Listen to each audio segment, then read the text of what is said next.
ನಮಸ್ಕಾರ. ಮಹಾಶಿವರಾತ್ರಿ ಹಬ್ಬದ ಪ್ರಯುಕ್ತ ನಾನಿವತ್ತು ತಂಬಿಟ್ಟನ್ನು ಮಾಡ್ತಾಯಿದ್ದೀನಿ.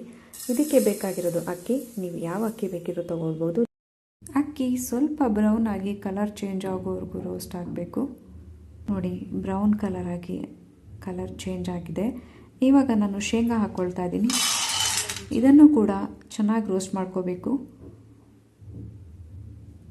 ಇವಾಗ ಕೊಬ್ಬರಿ ಹಾಕ್ಕೊಳ್ತಾ ಇದ್ದೀನಿ. ಕೊಬ್ಬರಿನೂ ಕೂಡ ಬ್ರೌನ್ ಆಗಿ ಕಲರ್ ಬರಬೇಕು. ಲೈಟಾಗಿ ಬ್ರೌನ್ ಆಗ್ತಾ ಇದೆ ಲೈಟಾಗಿ. ಸೊ ನಾನಿವಾಗ ಹುರಿಗಡಲೆಯನ್ನು ಹಾಕ್ಕೊಳ್ತಾ ಇದ್ದೀನಿ.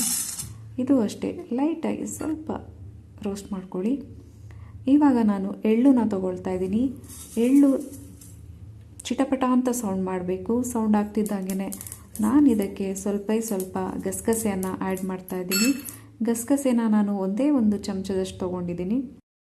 ಎಳ್ಳು ಮತ್ತು ಗಸಗಸೆ ರೋಸ್ಟ್ ಆಗ್ತಿದ್ದಂಗೆ ನಾನು ಬೆಲ್ಲದ ಪಾಕನ ರೆಡಿ ಮಾಡ್ಕೊಳ್ತಾ ಇದ್ದೀನಿ. ಬೆಲ್ಲ ಮುಳುಗುವಷ್ಟು ನೀರು ಹಾಕ್ತಾ ಇದ್ದೀನಿ.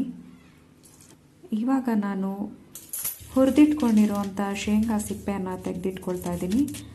ಇವಾಗ ಹುರಿದಿಟ್ಟಿರುವಂಥ ಅಕ್ಕಿಯನ್ನು ನಾನು ಮಿಕ್ಸಿಗೆ ಹಾಕ್ತಾ ಇದ್ದೀನಿ. ಇದನ್ನು ಮಿಕ್ಸಿ ಮಾಡಬೇಕಾದ್ರೆ ತುಂಬ ಪೌಡರು ಆಗಿರಬಾರ್ದು, ತುಂಬ ಗಟ್ಟಿನೂ ಆಗಿರಬಾರ್ದು, ಹದವಾಗಿರಬೇಕು.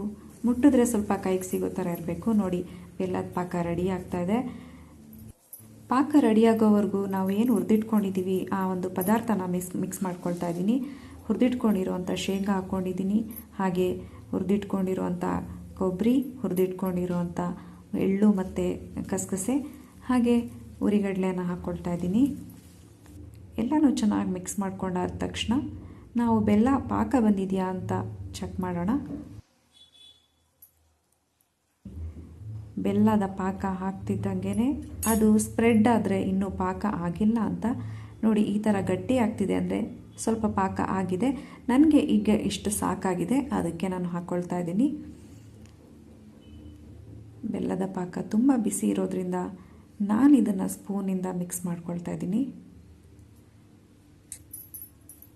ಚೆನ್ನಾಗಿ ಮಿಕ್ಸ್ ಮಾಡ್ಕೊಂಡಾದ್ಮೇಲೆ ಬಿಸಿ ಇರಬೇಕಾದ್ರೇ ಉಂಡೆಯನ್ನು ಕಟ್ಕೋಬೇಕು, ಇಲ್ಲಾಂದರೆ ಗಟ್ಟಿ ಆಗುತ್ತೆ.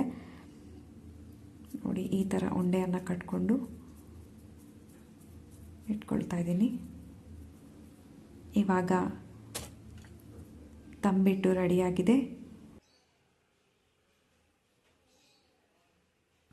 ಈ ವಿಡಿಯೋ ನಿಮಗೆ ಇಷ್ಟ ಆಗಿದ್ದರೆ ಸಬ್ಸ್ಕ್ರೈಬ್ ಮಾಡಿ, ಲೈಕ್ ಮಾಡಿ, ಶೇರ್ ಮಾಡಿ, ಕಮೆಂಟ್ ಮಾಡಿ. Thank you.